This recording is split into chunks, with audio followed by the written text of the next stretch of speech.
the relationship between time and memory are one and the same. Time within itself is a loop. It traps you into a cycle and a motion. You know, the ancient created calendars to kind of tap into different aspects of time. So different calendars will do various things, just like we are under the Gregorian calendar, which is under a business form of time. So it governs time on a linear business level, and which governs the mass in a sense, because it's governed by money. So in essence, we are governed by an aspect of what we call time is money, which is not in reality, but it's an attunement or a frequency which we have adapted our mind to tune into.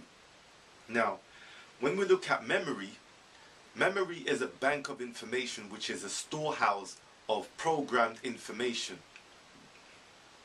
So there's different things which can tap into various forms of memory. Memory within itself is separate from time. According to various research and understanding, time in itself is an element.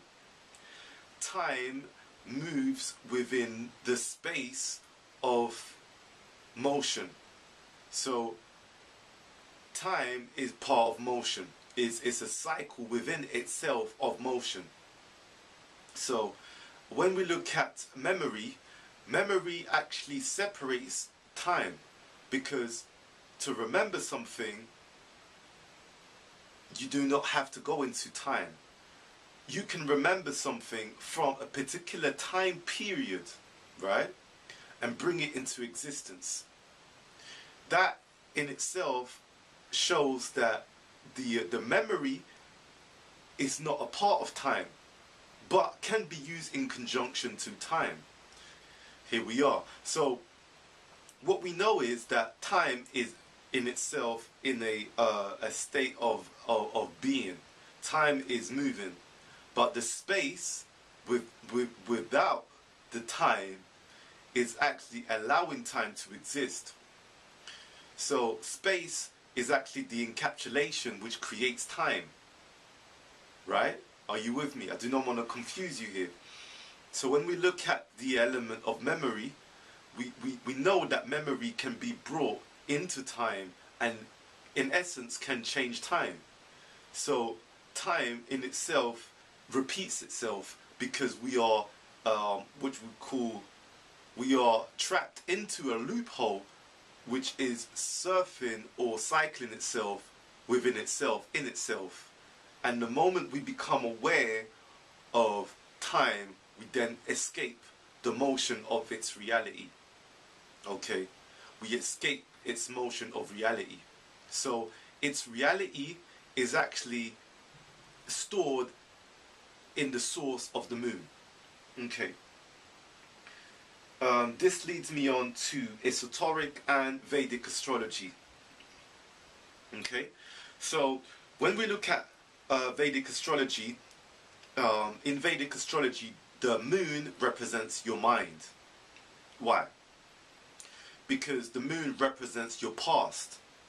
Your past, in essence, is a replica of what memory means. But in essence, it's not what memory is. Because the past is actually doesn't exist. The past is actually referred to memory. So memory in itself is a store bank which appears to be the past. Because when we live in the present, there is no past and future. So the past and future is an allusion to what the memory is actually trying to teach. So the memory is separate from this past and future element which we are encapsulated into, right? And in astrology, because the moon represents the mind, the moon governs the residues or the habits created in the memory. So no, right here, what I'm trying to say is they are separate in elements in what the nature is, but within itself is a memory. The memory can take you out of time. To remember something and bring it into your mind, you then alter the aspect of time. So time begins to lose itself. So, okay, we have to understand that, in essence, to understand this moon or lunar energy, we have to look at the sun.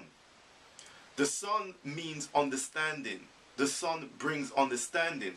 Whereas when we look at the moon, right, when we look at the moon represents the mind. Sorry, I just needed to recapitulate that because it disspaced out of my mind and came back in. So the moon represents the mind. The sun allows the understanding to begin happening once it knows what the mind is actually doing within it. In essence, it's memory, storage bank. So this storage memory bank can decipher and take you out of time if you know how to use that memory bank. And this is what, in essence, really and truly, when we look at memory and memory blocks, we can look at the Philadelphia experiment as points and blocks of memory which have been blocked in order for them to mess about with time. So time can be constructed and reconstructed based upon memory. Now, looking back into Vedic astrology, you know, also remembering that Vedic astrology represents the mind. When we look at esoteric astrology, we look at how the moon is actually a point of failure or a point of energy which stops you from evolving. It represents the animalistic nature of man. Its lunatic function, its function of energy which doesn't allow it to move because it holds onto energy in a vampiring kind of aspect. So in essence, it's a living creature or a living thing which feeds upon energy. Okay, esoterically, the moon veils another planet. The two planets which the moon veils is Vulcan and Uranus. In esoteric terms, it also is in between the Sun and Mercury, which is actually governing the aspect of the mind, and, you know, the Sun, which is the energy of understanding. So Vulcan is in between there. Right, so Vulcan represents the unevolved man, which is seeking evolution, and that is veiling.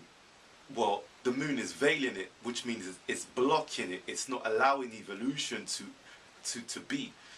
So in essence, that mind or that memory block, should we say, because we have to look at the memory block as the aspect of the moon which is not active, or not allowing it to see or perceive Vulcan. So Vulcan represents the unevolved man seeking evolution, and Uranus represents what we call the New Age. Why do I say Uranus? Because Uranus obviously is an aspect of Saturn, and Saturn is actually the father of this age. In essence, we could say the old age, but this age, because this structure is governed under the Gregorian calendar, which is governed under the law of Saturn, which is governed under the law of the 7 days of the week. The 7 days of the week are governed by the moon, Luna, which is Monday, Tuesday, which is Mars, which is Mardi in French, Mercredi, Mercury in French, Jeudi, Jupiter, Thursday, Friday, Venus, Vendredi, and